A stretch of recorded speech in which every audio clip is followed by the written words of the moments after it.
The Bible confesses that the God of the Bible and the Quran originally came from Egypt. Read it for yourself. Hosea 12-9 Old Testament, and I that am the Yahweh Lord thy Elohim God from the land of Egypt. And the New Testament clearly states that the deity Yaa-Nun, an Egyptian god, was there at the beginning of the creation of their God.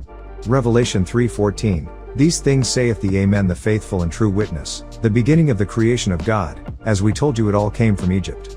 Even their God, in fact the very name YHWH, which became Jehovah, is from the Egyptian god He.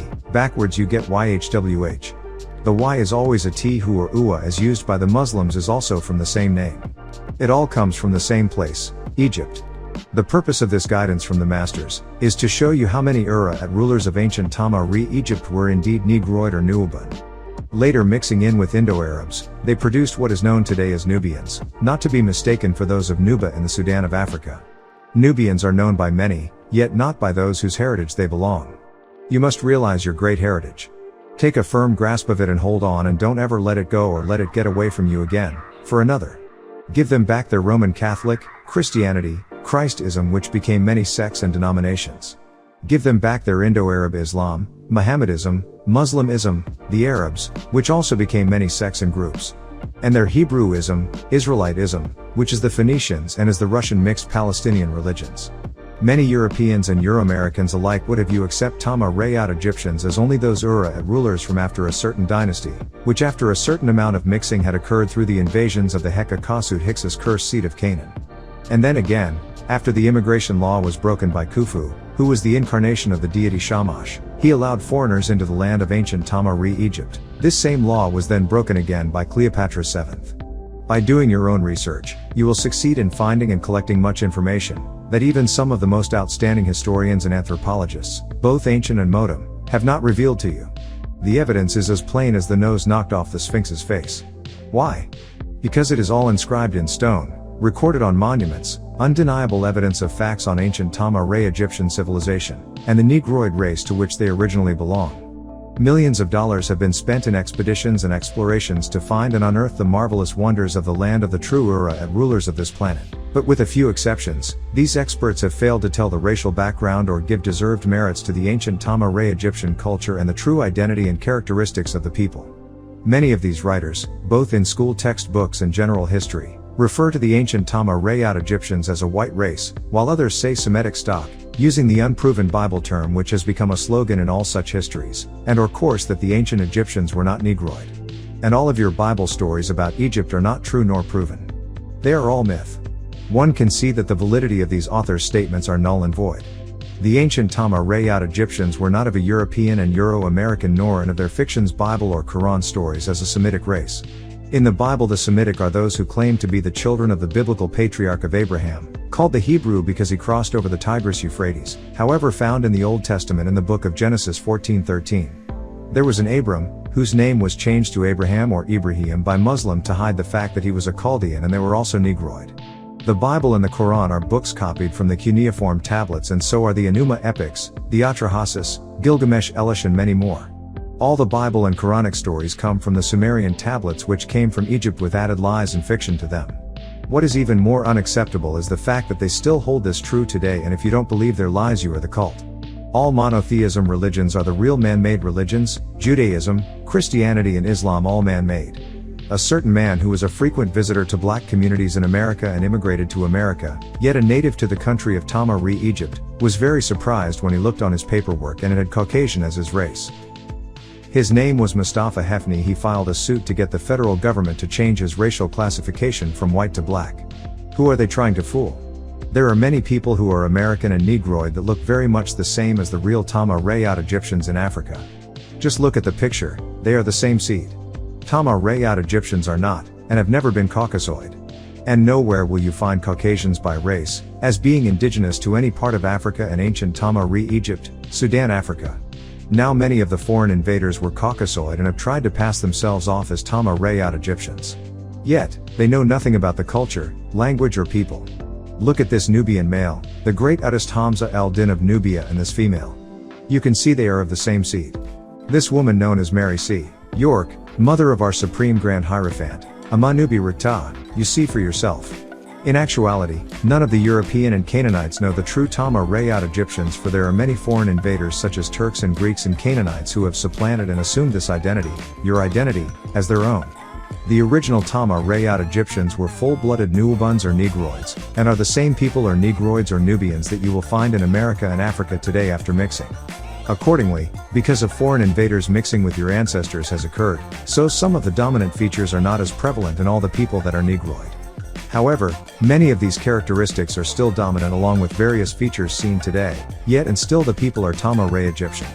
Now we are mixed, yet Nubian. We are now not just 9 ether but 7, and even 6 ether hair as well as various shades of skin color. We are the North and South Americans as well as the Caribbeans, Latin Americans, and Hispanics. They are all still Egyptians, just with a mixed seed. The ancient Tama-Rayat Egyptians were full-blooded Nubians, black with woolly 9 ether hair and thick lips, much like the features you find in many of the Negroid race today, all over the planet Ta-Earth. In the northern, or lower Tama-Re Egypt, the shades of complexion were light or brown in color. After the invasions, those who live in the southern parts, or upper Tama-Re Egypt were darker because of less mixing with foreign invaders. The ancient Tama-Rayat Egyptians were not white nor yellow, and in this guidance from the masters, I will reintroduce one to the world as a nation of Negroid Tama-Ray Egyptian men. There were no mixed breeds found among them until the later period of the empire. The ancient Tama-Ray Egyptian, long before the birth of Caucasoid, who are only 6,000 years old. The Tates or Tides Pygmy ruled and governed all of ancient Tama-Re Egypt for many thousands of years without foreign interference, with exception of the time when ancient Tama-Re Egypt was invaded by Hekakasud Hyksos, who were Canaanites as Amorites, Hittites. Their names can be found on the walls of Egypt. Just 2 of the 11 tribes of the cursed seed of Canaan, son of Ham and the sons of Noah. These are Bible names for Babylonians who became cursed with leprosy. Then spread all over the world just to mix their evil seed, which is why again, there are so many of a variety of features and complexions. Yet, let me stress they are still Negroid in race.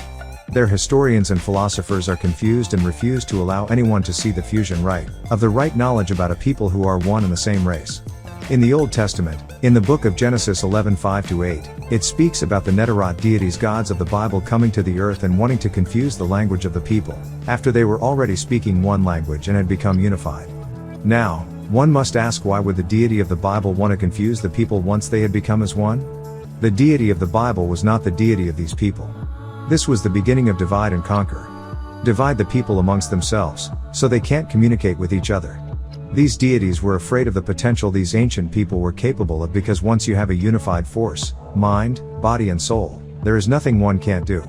Some say the Tama-Rayat Oxum Egyptians descended from the Ethiopians, such as a so-called scholar, Heron's research of the African nation, on pages 313-14 says, real name, First Thebes, Waset, New Amun, as well as the states in general of Upper Tama-Re Egypt, are called in the proper annals of the priest colonies from Meroe in Oxum, Ethiopia. And at Thebes the service of Jupiter Amun, whose temple was the common center of the state, gives itself a striking evidence of such was the case. Memphis, Het Kapata, whose situation was so remarkable from dam and embankments, is called a colony of Thebes.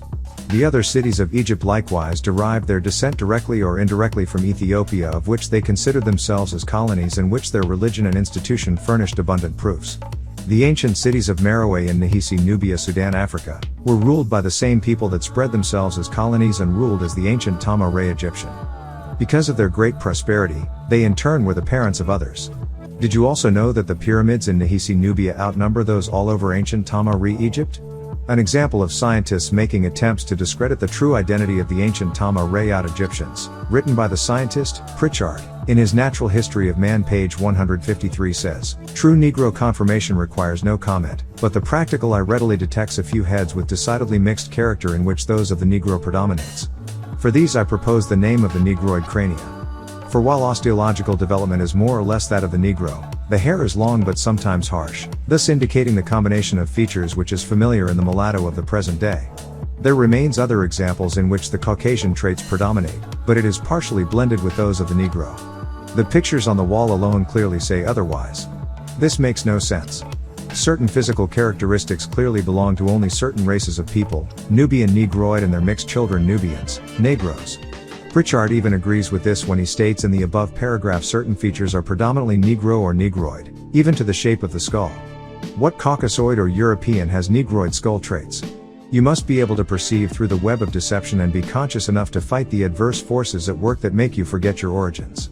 For if you were to ever retrace and reconnect with your ancestors and descendants, the Tama-Rayot Egyptians, the feats that were accomplished in ancient times would be duplicated today, although this has already begun among the New Wapians and their Tama-Re, Egypt of the West. Pritchard begins his argument with the Ethiopian being a Negroid and ends where he begins, the Tama-Re Egyptian being a Negroid. They are the same people from different parts of the land and thus influenced or a product of the elements there. For instance, Ethiopians tend to be of a more greenish hue because of the oxidation of the iron, as opposed to the Sudanese who have more of a reddish hue because of the dominance of copper in the soil there. Yet, and still, they are the same people, Tama-Rayot Egyptians. Once the invasion of Tama-Re Egypt by foreign lands occurred and the power to rule Tama-Re Egypt shifted to foreign hands, the complete identity of the person or Tama-Rayot Egyptians was reclaimed by these foreign people as their own. The dress, the speech, the customs and the rituals fell under the command of these strangers. These strangers even emulated and accepted our own culture as their own, which is why many mummies of foreigners have also been embalmed, mummified and buried in our lands in burial tombs. Make note, this was after the fall of the original Tama-Re Egyptian Ura at rulers. These invaders were the Hekakasut Hyksos who lived as the Canaanites in the land of Canaan, mentioned in the Old Testament, Genesis 12:5, and at one point they were the Ura at rulers of part of the Tama-Re Egyptian Empire, mostly the northern or of lower Tama-Re Egypt. In the Old Testament, in the book of Leviticus chapter 13:36, it mentions and describes this cursed seed physically as lepers. Then the priest shall look on him, and behold, if the scabs be spread in the skin, the priest shall not seek for yellow hair, he is unclean. Also read the entire chapter of Leviticus 12:13 and 14, the curse of leprosy. You will see the description of the cursed leprous seed.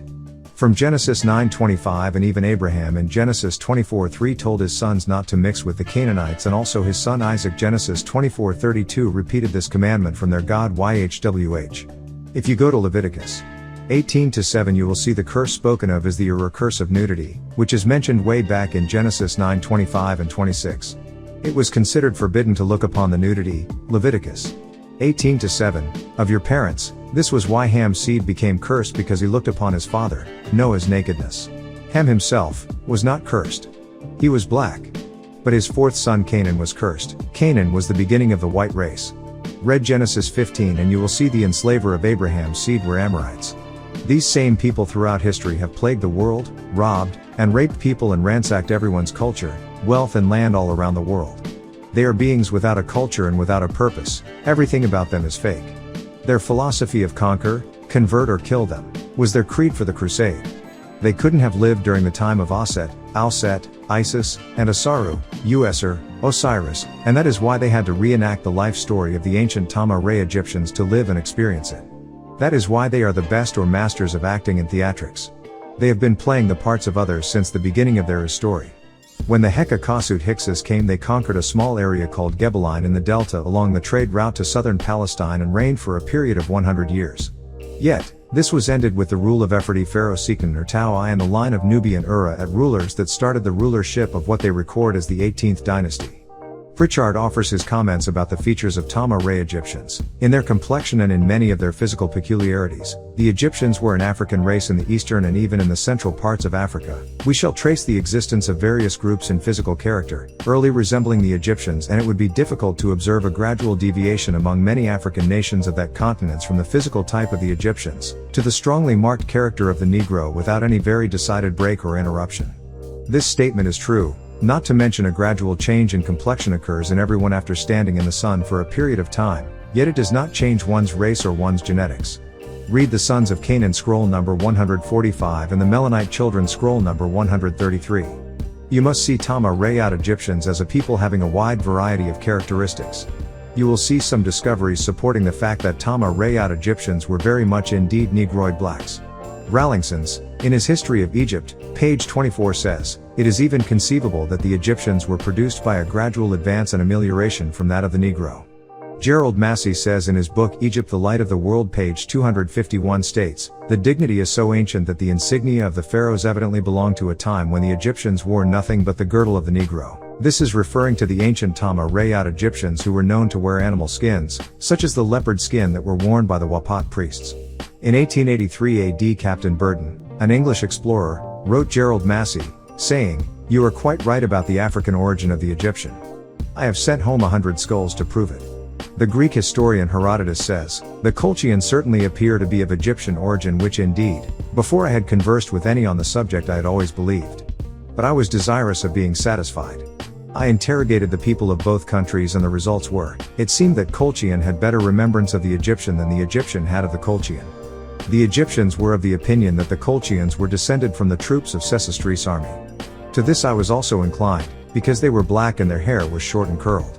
The scientist Volney says, the ancient Egyptians were really Negroid of the same species with all the natives of Africa, and though as it might be expected, after mixture for many ages with the Greeks and Romans, they have lost their identity of their first color, yet they still retain strong marks of their first conformation.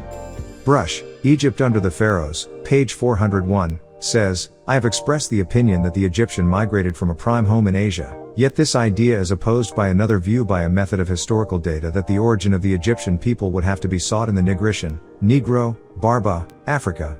These are supposed to have cultivated it and created one of the few centuries of civilization in the ancient world without losing or renouncing the peculiarities of their African custom. Their mingling with a Syro-Arabian nomad race who penetrated Egypt from the east and also with the Libyan from the west is supposed to have given origin to the Egyptian of today, in which the African blood predominates. Many scholars and researchers agree that the ancient Tama-Rayot Egyptians were Negroid, and the early dynasties before the Hekka-Khosut Hyksos invasion were predominantly Nubian. However, the most prosperous reign as far as monuments period of reign is said to have existed in the 18th dynasty, ruled by Nubians, and most of your temples and monuments are in Nubia. Even the great Ramesses II and Hatshepsut, the true builders of all the great structures, are Nubians. Before that, was the Great Pyramid and Sphinx of Anu Heliopolis. This was 10,500 years ago built by the Nubians, with the help of deities from Pa-Sahu the Orion star. They were Negroid Ura-At, rulers. Throughout the 17th and 18th dynasty, it is said to have been the golden age of Tama-Re Egyptian history. These rulers were from Lower Tama-Re Egypt and took part in driving out and overthrowing the rule of the Hekka-Khosut Hyksos. These dynasties were founded by a true Tama-Re Egyptian Ephrati pharaoh Tar I Senectaner, who began the elimination of the Hekka-Khosut Hyksos, a process that was completed by his son Tar II Sinkanir Tau II, and grandson Kamos and top ruling military man Amos son of Abana, founder of the 18th dynasty. The Hyksos were attacked by surprise under the command of Kamos, who fought hard for 3 years and then was continued by Amosis, until all of Tama-Re Egypt was from under Hekka-Khosut Hyksos rule. The wives of these Negroid founders were Tetisheri, wife of Tar I, Senectaner, Sinkanir Tau I, Ahotep the wife of Tau II, and Alms Nefertiri, Amos Nefertari, wife of Alms, Amosis. Tetisheri outlived her husband and son, and her grandson played a key role in gaining a strong hold over the rule and complete control of Tama-Re Egypt. Alms Nefertiri also played a major influence during the rule of her husband Amosis. She was the daughter of Kamos, and, yet so-called foreign scholars again make attempts to take away the nobility and race of the ancient Tama-Rayot Egyptians.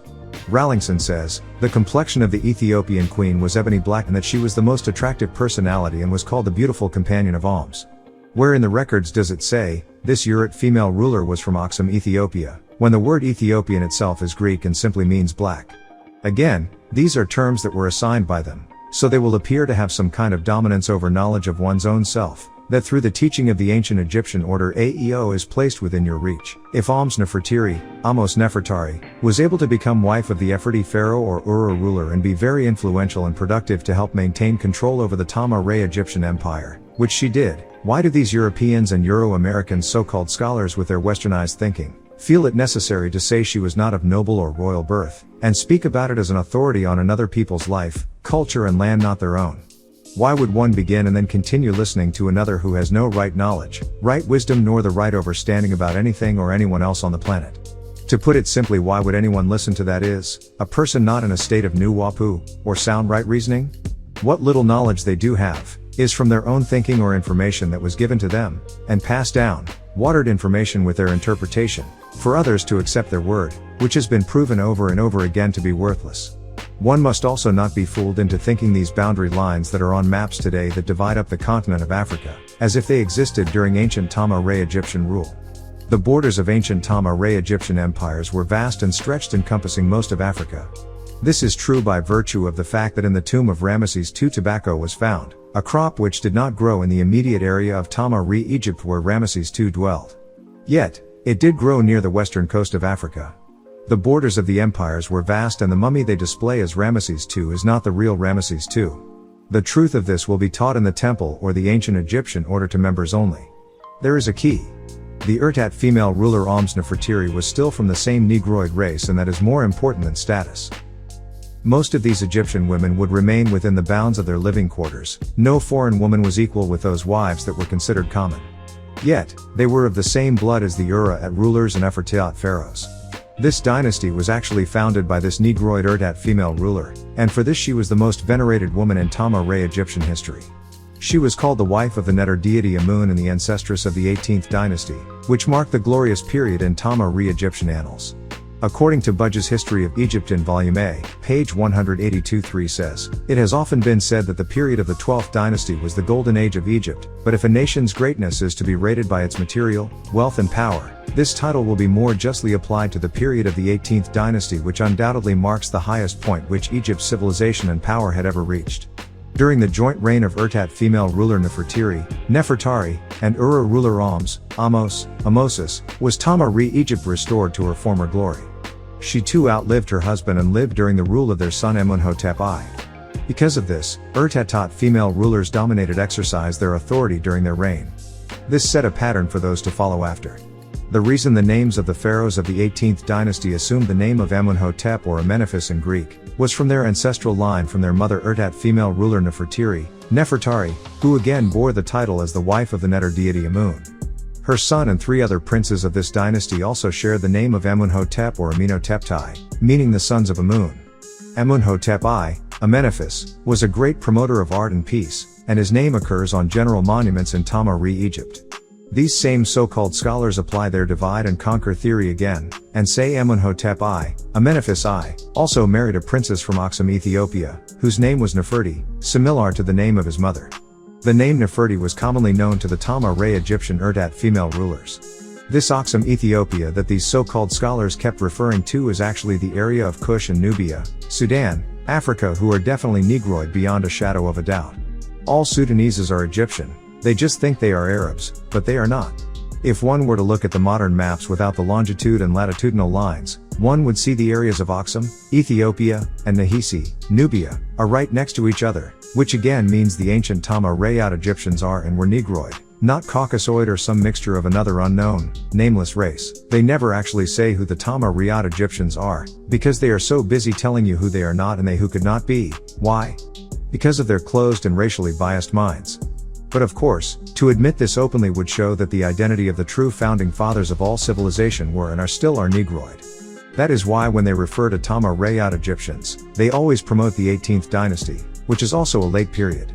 Why is there no reference made to the ruler of dynasty of the Old Kingdom when there is reference to a ruler of Ur, a ruler from Upper Tama-Re Egypt? These scholars consider them common or not of a noble birth, as you have seen previously. This is the westernized man's mentality about the Negroid race, and its so-called Tama-Re'at Egyptian scholars and historians that lived in the shores of America and Europe. They don't want you to make the connection. You are the same people. Although you may not know that, the Tamahu is very aware. Deep down he is afraid that those great people will resurrect and regain dominion of the shores of North and South America, as well as Africa, which was once also ruled by ancient Tama-Re Egyptians, the Negroids, Nubians and Nuwapians of today. Amenephis I was succeeded by his son Thutmose I, Thutmosis, who was a Negroid Ephrati pharaoh. According to Rallingson, the black wool showed itself in the countenance, where the short, depressed, flat nose and unduly thick lips are of Ethiopia, rather than Tama-Re Egyptian type. This again is according to who they decided the Tama-Re'at Egyptians were and what period in history they decided to start. They have no idea what they are talking about and are in denial to themselves. They are on their last limb. And despite their attempts to deceive you by sabotaging and sinking Negroid sarcophagus from the sight of the general public, while being shipped by sea and knocking off the noses of certain statues because the noses were a little too wide and full. It doesn't really matter because the truth, facts and Nuwapu have returned to the minds of the people and they are becoming more and more aware that one's roots undoubtedly stem from ancient Tama-Re Egypt.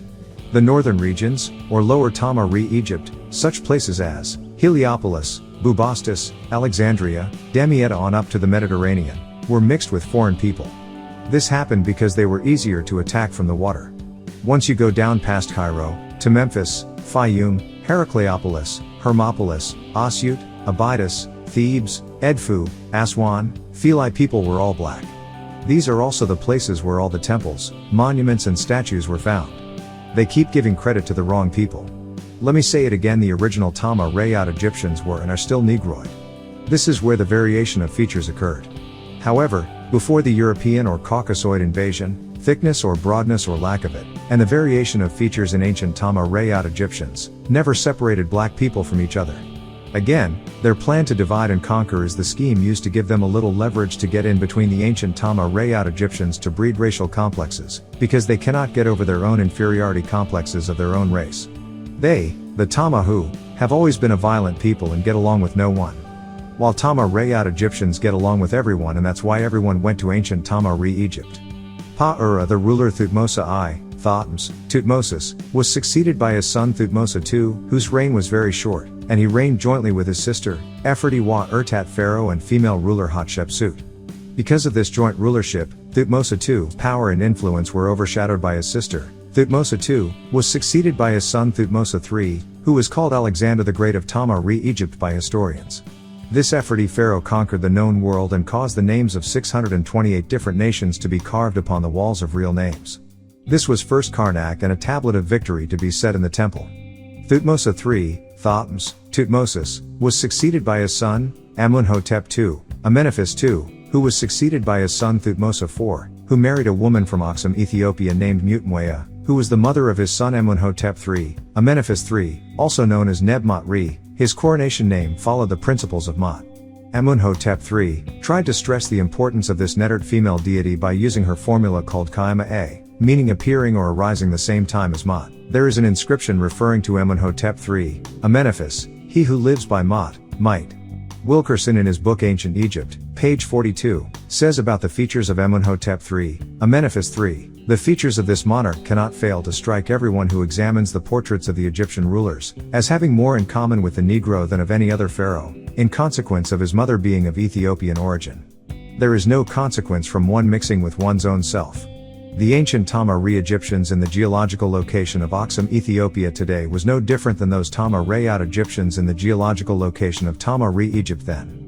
You know this to be true by the fact that the lifelike statue of Amenhotep IV and Nefertiti look the same, and the only way this is possible is if they are the same race of people.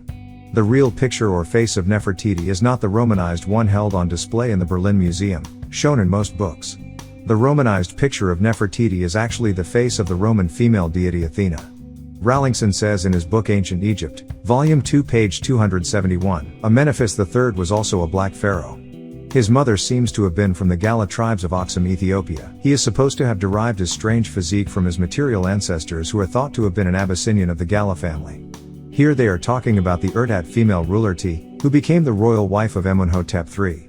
She also was from Nubia and those countries of Upper Tama-Re Egypt, where you find thicker lips and broader noses. Here again is the downplay of features and race, because these features are so different than their own. When Urtat female ruler Ti was 13, she married Amenhotep III, Amenophis, and as he got up in age most of his political dealings were left to her command, which she handled very well. Near his late years, Amenhotep III had his son Amun-Hotep IV, Amenophis IV, became a co-regent and also shared the belief of Atun and started building temples to honor Atun. On the temple of Amenhotep III located at Luxor, Amenhotep III had two architects, Sudi and Hor, carve a poem, which is the preface to the famous hymn to Atun. Amenhotep III also had a royal barge named Splendor of Atun. Although the grand beauty of the elaborate decoration of the temple of Amenhotep III, Amenophis III, at Warat, Luxor has faded, the stonework still stands to be marveled. Under the guidance of Master or Chief of Works Amenhotep son of Hapu, who although not considered of royal birth, was the most powerful man in the country at the time, because he belonged to the priesthood of Amun. Amenhotep son of Hapu was born in Atanribis in the delta of the Nile, also Negroid, Nubian, born during the rule of Thutmose III, Thotmos, Thutmosis. His position in the palace of the hierarchy was so exalted that he was bestowed the favor of building his own sanctuary, a supreme honor.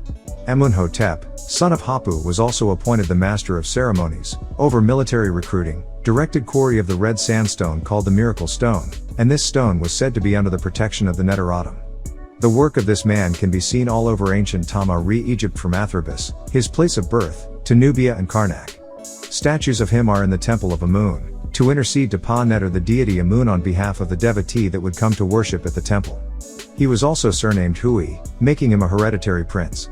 Amun-hotep, son of Hapu, was also the master builder behind the luxurious temple at Karnak, and has left trademark monuments made of sandstone instead of granite all over Tama-Re, Egypt. During the reign of Amun-hotep IV, Amenhotep continued his work, and there are records of him being at Tel el-Armana, gilding the erection of monument for Atun.